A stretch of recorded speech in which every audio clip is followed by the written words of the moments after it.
Welcome to Conversations with LSNTAP, where we meet interesting people and hear how they are increasing access to justice through technology. Here's your host, Shelley Reed.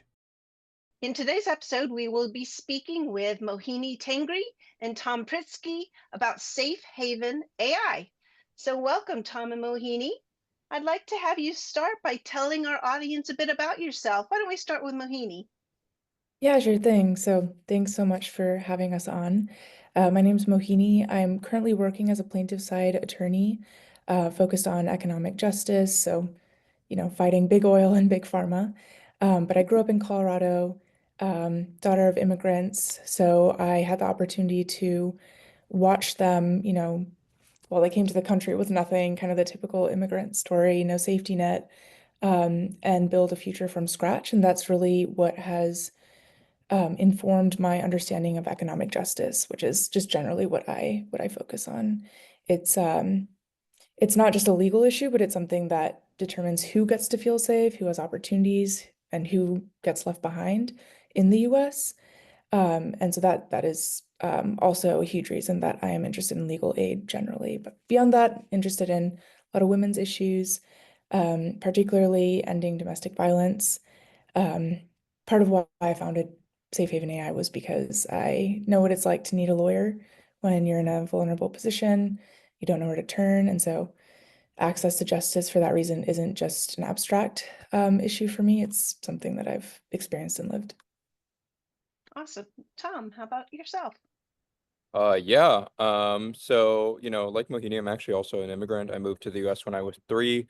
And by training, I'm an engineer and I'm really set on improving accessibility. I've had a hearing loss my whole life, and it's actually America's third most common chronic physical condition. So it's super common. And I've been trying to address the solution for myself and others. And I see hearing loss accommodations have a lot of parity in my mind to the legal sector.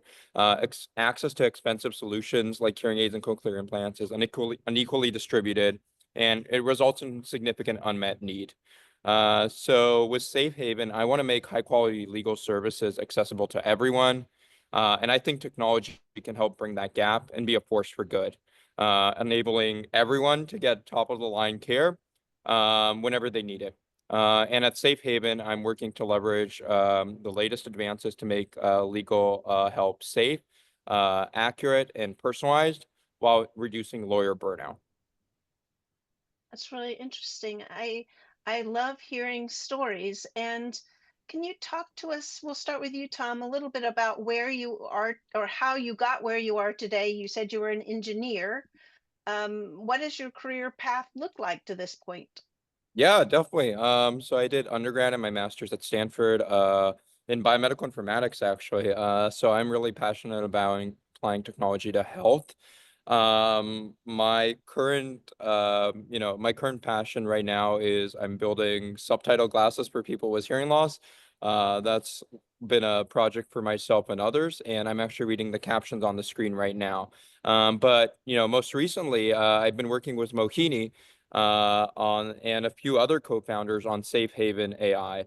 And I think it's a perfect connection. Mohini brought her expertise from Harvard Law and her actual legal practice, and my other co-founders brought our technical expertise from Stanford, and we're really excited to bring the best of both worlds to legal tech. Making the solution far better for our users and lawyers. That's great. Mohini, how did you get where you are today? Goodness. Well, so I grew up honestly seeing the effects of domestic violence on my extended family and how it affected my nuclear family.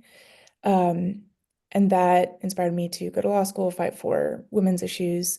And what became very clear to me while I was there was that accessibility was one of the biggest issues that women, low-income women face. Um, Accessibility to legal aid services. So I did the housing law clinic, which was a lot of, like, I got to focus on survivors of DV, as well as Spanish speakers who needed language access. And those experiences made it very clear to me that the intake process needed to be updated. It needed to be made more accessible. I know as of right now, 90% of civil legal needs in the US aren't met. Part of that is because a lot of civil legal aid organizations are unable to do intake on everyone who comes in. And so, yeah, really going down the rabbit hole of that intersection is what made it clear to me that technology could do an immense amount in this space in particular. Great. So how did you go about building the company? What were the steps that you took to get where you are today? Tom, you can take that one. Yeah, so it can handle this one. We started by talking to legal aid organizations to figure out what was slowing them down. And to be honest, the biggest problem was actually intake. There are far too many people who need the services and far too little support. And I personally had this experience as well, building startups. Legal help is often in high demand and not enough supply for the resources you have. And there's a lot of paperwork, lack of resources, and the process is incredibly slow.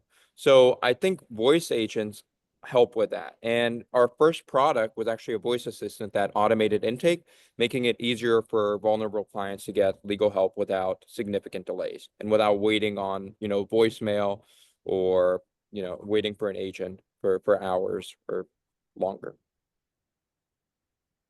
So what are some of the challenges you have faced along the way? You've already mentioned that you talked to legal aid organizations. I'm sure that that wasn't necessarily an easy process to get them to speak to you. But what are some of the other challenges that you've had to overcome? Yeah. Well, I mean, right now I can talk about the legal intake system currently. It's incredibly slow, inefficient, and overwhelming for both the lawyers and intake specialists and the clients themselves. And in particular, people experiencing domestic violence only have a small window of time to call for help. So if they're put on hold or told to call back later, which de facto ends up happening a lot, they might not get another chance.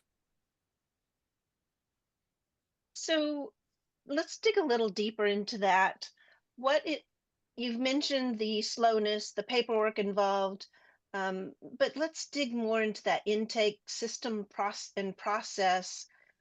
What challenges do people who are seeking legal aid and legal assistance, what is really affecting them? The challenges that do you mean the challenges that they're experiencing when searching for legal aid? Yes, when they're trying to So, find assistance. yes, so there are several different issues. I think the one that we have experienced or like learned most about is that people aren't able to quickly get in contact with a lawyer. A lot of the times they'll call several different legal aid organizations.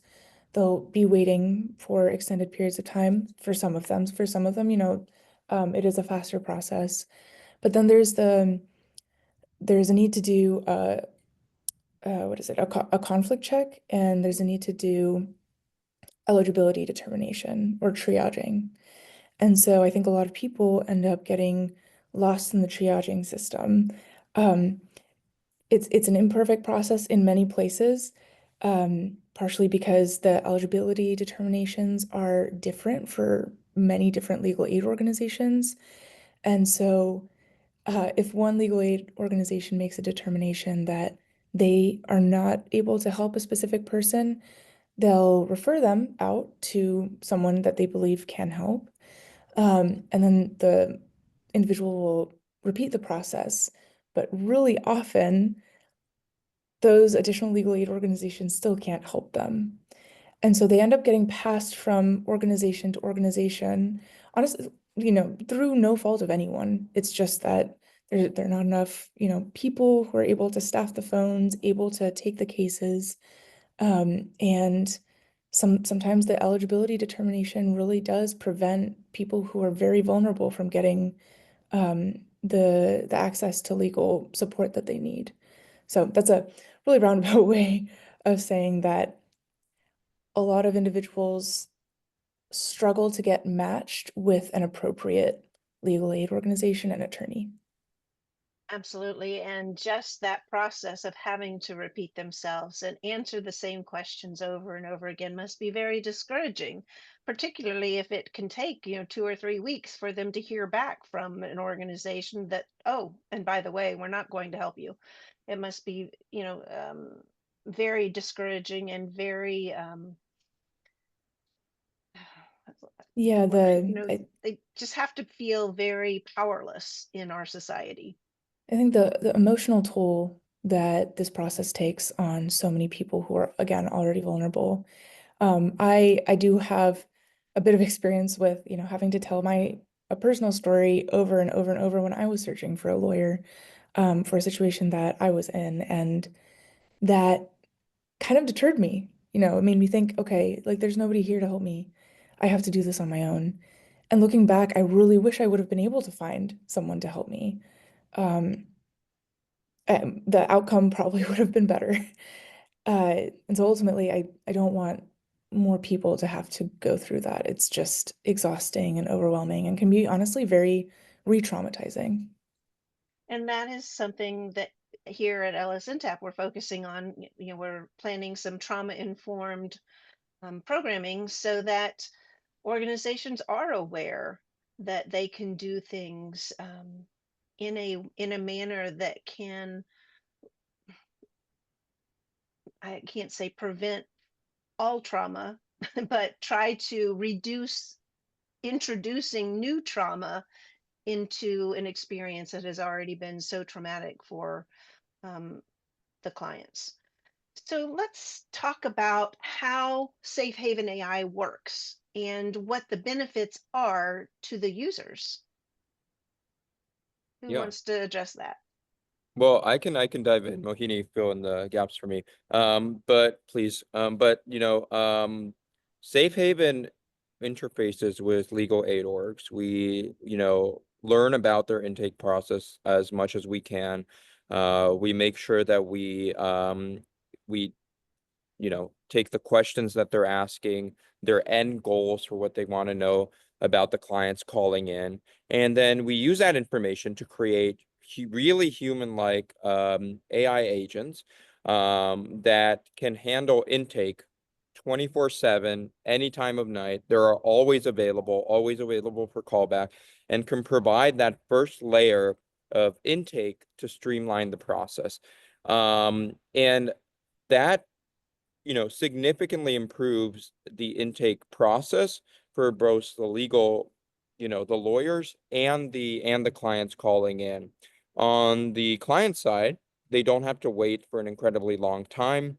They get a really realistic sense of what the questions are up front and can go through it with the AI agent. And it's incredibly personalized as well.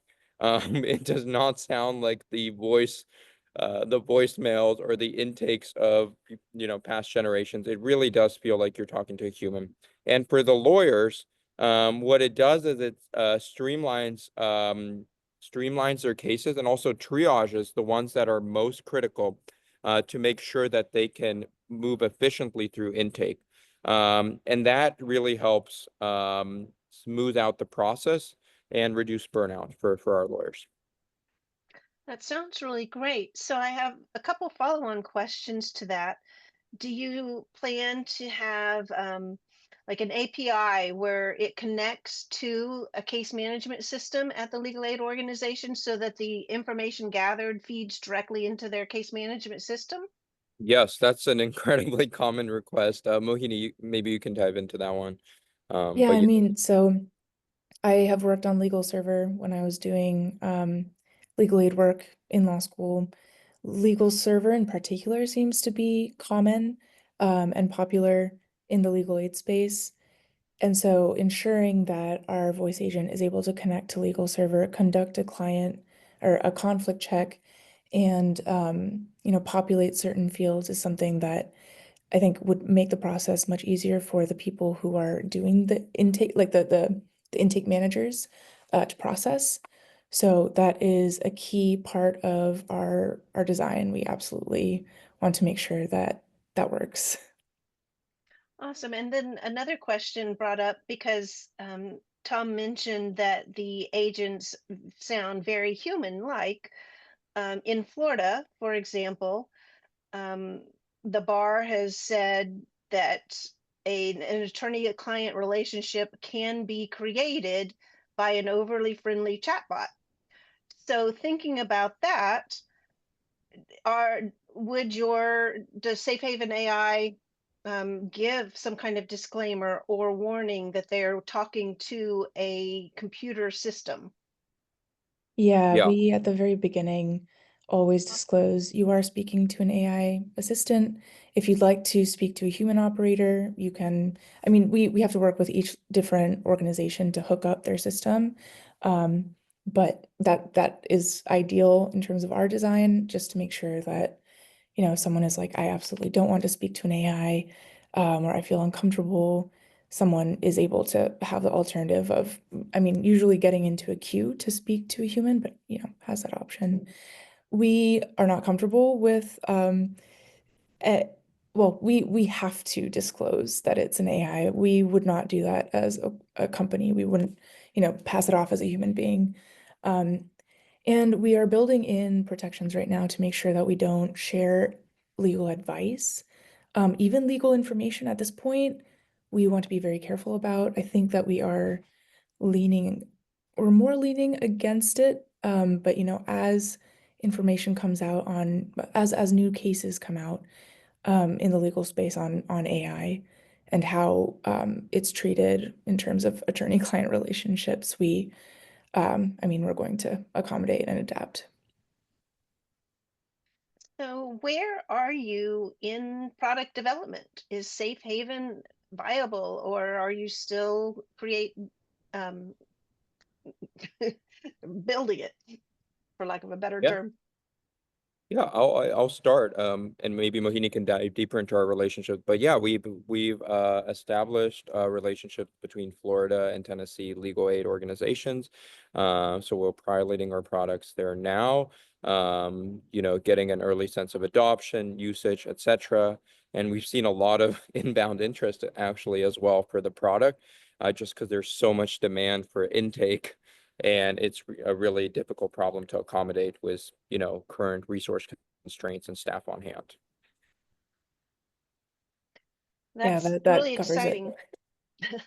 An organization actually contacted us and wanted some suggestions on how they could um, I don't know how they could solve their callback problems. Um, and they were completely dependent on recording. They never have live people answering the phones, though everything. So they have a huge problem with getting in touch with the people that had called them. So if they had a system like this, it could be very helpful for them. But the just for the clients calling in, I would have think just to know that somebody actually is there listening and there's something in place as opposed to just getting a voicemail. um, so I'm excited to see where this goes with your product and how um, legal aid organizations adopt. Definitely. So I I'd just love. one. Oh, sorry. Well, I was just gonna add one thing to that. I think it's super powerful for clients, right? But I think the other thing for legal aid organizations is now it's organized, right? It's not a bunch of recordings and a voicemail. They have cases, they can organize, they can track them, they can respond to them. And I think that organization layer first helps streamline the process, make sure everyone gets addressed, but also helps reduce some of the burnout associated with going through tons of recordings, keeping track of everything. And I think that's a key layer of this. It's not just, a communication tool. It's also a tool that streamlines your legal workflow. That's a really good point. And recognizing the fact that dealing with voicemail and then the resulting calls that come from that is a stressor. So it's a huge thing just for legal aid staff. So Yeah. digging, go ahead. Oh, I was just agreeing. Okay. So As you've studied this problem and worked with organizations, what would you say needs to change in the way client intake is currently being handled? Yeah, it's I can probably take that one. In terms of adopting new technology, we would heavily suggest to legal aid organizations to take a look at what's out there. You know, I know a lot of legal aid organizations are hesitant to implement a lot of these new technologies because it is scary. You know, some of it is untested, some of it is, that some of your clients are not going to be comfortable with it. That said, that's true for any new system, right? And so the more that you're able to automate repetitive tasks, the more time that individuals in legal aid organizations are able to dedicate to substantive legal work or to working with clients who walk in the door who are, emotionally distraught, and who need to speak to a human. Um, it just ends up with some of these new developments in technology. And I'm not just talking about Safe Haven AI. I'm also talking about actually Legal Server has an incredible online intake tool. I'm not fully sure how it ends up being implemented, but I've seen it on a couple of different legal aid websites, and um, it creates an opportunity for people who are not as um, in immediate need to still reach out and receive the help that they need while creating space for the people who really need that immediate emergency in-person response. So my recommendation would just be, I think technology is great. Most people who are working in this space on the technical side are very aware of how scary it can be to adopt new technology, and we're absolutely willing to work with you and make sure that we customize for us voice agents, for other organizations, other technology, to make sure that you're comfortable with it. So, touching on that a little bit, you mentioned how scary technology can be for some organizations. What advice would you give to someone who is struggling with how an organization currently does intake? Do you have any suggestions on how they can go to upper management and suggest a new tool such as Safe Haven AI? Yeah, maybe I can chat about that. So I think a good way is to, look at your intake pipeline, see where the clients are getting stuck. Is it that they're waiting too long? Are they getting lost in the follow-up process? Is the intake itself a barrier? And once you've identified those pain points, you can start looking at automation or other solutions to streamline that process. And, personally, we recommend looking into voice agents like ours. We know a lot of legal aid orgs do a ton of call-based intakes. So I think expanding every organization's ability to do intake and triage cases will make everything go more smoothly. But overall, our strong recommendation is look at where your pipeline, see where the biggest pain points are, and see what you can use to solve those. And honestly, once you have all of that put together, what is, I guess, great to keep in mind is that a lot of organizations like ours are interested in helping with things like TIG grants. We understand, with the funding is a big part of this, right? And so if that means having a conversation with us about what important information you need for a TIG grant before going up and speaking to higher management, we're happy to do that. I think most organizations are aware that TIG grants are a big deal. So yeah, I think there are a lot of ways to put proposals together with the information that you're able to gather and then go up to higher management based on that. So that's an important point. And for those in the audience that aren't aware, a TIG grant is a technology initiative grant that is given by the Legal Services Corporation to the organizations that they fund across the country that provide legal services to those in need. And TIG grants are a great way for organizations to get technology into their organization. And what many people don't realize is that those technology initiative grants can be used by organizations that are not necessarily LSC, Legal Services Corporation grantees, if they work with one of the LSC funded agencies. So just to put that out there to make clear for the audience. And that's really great that you have mentioned that you are interested and willing to help work on those grants, because grant funding and applying for grants can be a barrier to services for legal aid organizations, because sometimes those grant applications are quite daunting, for lack of a better term. So let's getting back to Safe Haven AI though. What are some of the resources or tools that you use or recommend for organizations that are considering changes to their intake system? Are there, do you know of publications or research or anything that they can use when they're deciding um, to make a change? Yeah. So I think other than Safe Haven, one tool we've interfaced a lot is Legal Server. Um, Definitely helps organizations manage cases more efficiently. They also have an online intake tool, as Mohini mentioned, that our partners have found super helpful. And it does what legal aid orgs need right now, integrating automation while keeping the intake client center. I think if you want to take the next step and go beyond that and add voice agents into your pipeline, then Safe Haven may be a good fit.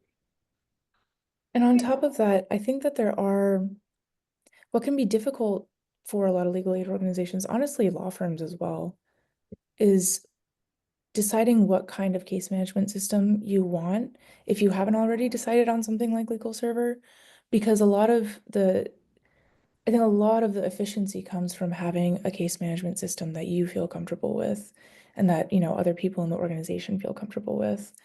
In terms of specific publications, I mean, you could go to something like ChatGPT and ask it to give you just a list of the different organizations that do, for example, case management or online intake, or I know that there are some like call centers that focus specifically on intake, or the voice agents. I don't believe that there's anyone working on the voice agents as of right now. I could be wrong, but um, AI is actually really helpful for research. Um, but then also in terms of a more of an individual tool, I think Claude AI is really helpful. ChatGPT, some people, I mean, understandably worry about data being used, whatever you put into ChatGPT being used for training. But Claude has a couple of options where, if you're on a team plan or an enterprise plan, then you and several others in your organization can use it, knowing that your data is not going to be used to train their model. So that's an option. I know also like not all legal aid organizations would be comfortable with something like that, but it's definitely worth looking into because it's a pretty helpful assistant. So since you brought up ChatGPT and Claude, um, would you like to share more information about the back end of Safe Haven and what structure you're using or what platform you're using to support Safe Haven? If you don't want to, that's fine too, but it will be a question that I know that many out in the audience have. I can think we can speak at a high level what tools we're using. Obviously, we have the voice AI. That is what takes the prompts and turns them into human-like speech. Internally, we use multiple models. But I think the thing about our platform is we are compliant, meaning we don't store your data. And we actually, are very focused on ensuring that that data is not used to train our models, meaning the group we work with owns owns all the call data that is taken in and all the information that is derived from that. And I think that is actually the question that, the legal aid orgs really care about. Because, for them, it's, at least in my experience so far, it's the quality of the service and the security of the data asset. And we've been very focused on those two things. And, Right. the components are interchanged to ensure we give the best possible end service. Super, and those are exactly the things that many organizations will question. So perfect answer. How do you measure? At this point, you're very early in Safe Haven's history, but thinking forward and thinking of your experience to this point, how are you going to measure, and how are you currently measuring the impact of Safe Haven AI? Have you given any thought to that? Yeah, Tom, you'd probably be better suited to handle that one. Yeah. So yeah, I think we're tracking things like how much intake time is reduced, how many people complete the intake successfully, comparing to before an organization used Safe Haven AI, and how quickly they get matched with lawyers or other support. We're working on other metrics to measure how many people are helped, because new language options are available. One thing, we haven't spoken about is we work in, over 40 languages right now. And we can auto detect what language you're speaking. We've had callers, say, they prefer speaking in Spanish, and the voice agent can automatically switch to Spanish intake. That's been incredibly powerful in, communities that are largely Hispanic speaking. So I think, measuring the impact, we try to, give, provide the metrics that are, the law firms care about. But at a high level, we look at what, the intake process was before, and, the number of clients we're servicing now for those legal aid organizations. Super. So is there a particular story that kind of lets you know that you're on the right path with Safe Haven AI? Or maybe you would want to talk about something that, I mean, Mohini kind of mentioned it earlier, but something that really inspired you in continuing your work. Yeah, I mean, to briefly answer the first question, we have spoken with so many legal aid organizations now and know that call intake is a huge problem. Or in terms of there's a lot of change that can be made that can be very, very helpful in that space. So that's how we ended up deciding that this was the right path to go down. In terms of personally, I care a lot about access to justice as it relates to economic justice. And so there are two areas that I'm really working in right now. I'm working on the plaintiff side, trying to hold companies accountable, and I'm also trying to work on the other side where, the people that a lot of these companies do end up harming, the more vulnerable populations, are able to access the system that has been created for them to be able to access justice in the first place. And I think both of those together are going to be so important. And at this point, I have experienced, what it's like to not know where to turn when you know you need a lot of help, and you know that if you don't get the help that you need, you might be putting yourself in a bad situation. That is a really scary feeling. I just want that feeling to not be as much of an issue. I don't want as many people to have to experience that. I think working from both sides and like really trying to make sure that people are able to use that system to hold people accountable, fight back when they're being unfairly, charged with something, is one of the best ways to fighting the insane inequality that we experience as Americans today. So all of this together, I think everything that I'm doing is working towards the same goal, which is trying to ensure that we have a more equal and just society ultimately. Don't think that fully answered your question. I went on a little bit of a tangent. Oh, not at all. Our personal experiences color how we see the world, and the things that we want to do to make the world a better place. So being able to see both sides is a powerful gift that when you're going through it is not so great, but looking back, if you can retain that feeling and keep that in mind of how it felt and remember that, it can make you a much more powerful advocate for the people who come after you. um, and without going into my story, it certainly colors how I approach my work every day. My life experiences um, make me so passionate to solve the inequality that you've brought up. 90% of people who need legal assistance not getting the help they need is not an acceptable answer for me, which is one of the reasons I started this video cast, because I want to share the technology solutions that can help everyone break that barrier that we have to getting justice. So no, I think you answered perfectly.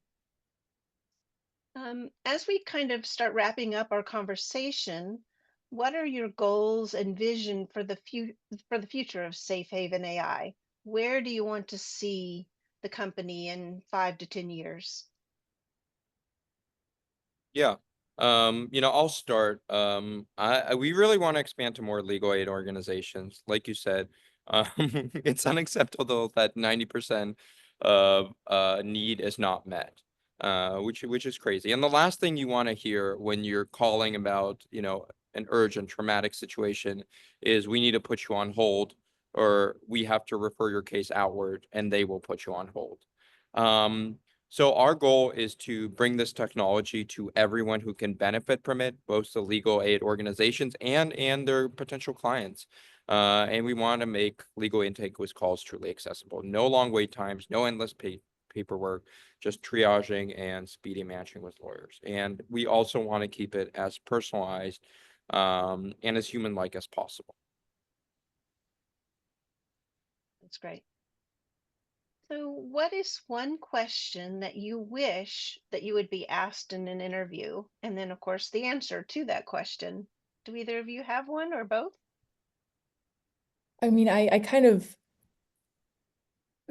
I kind of answered my answer to that question with to a different question. So yeah, I'm not totally sure. Tom, do you have? Well, I mean, I have like, I guess the question is, how have you been impacted? And do you like voice agents? And do you use them? I think, would you use your own tool? Uh, Me personally, um, the old style voice agent, like when I call my bank, when I call anyone, I hate them so much. I truly, with a Yeah. vengeance, like I can't stand it. I press zero, like get me to a human ASAP. Um, and you know, this is radically different from that experience. It's responsive, it engages. We do always provide the option to call a human or enter the queue that the legal aid service has available. But we've tried to make the service as human-like and as positive of an experience as possible for our users. And it's something that, I'm always pleasantly surprised, like, wow, sounds like I'm talking to someone. And I think that's critical. So yeah, I always like to be used. Do you use the thing you're building? Yeah.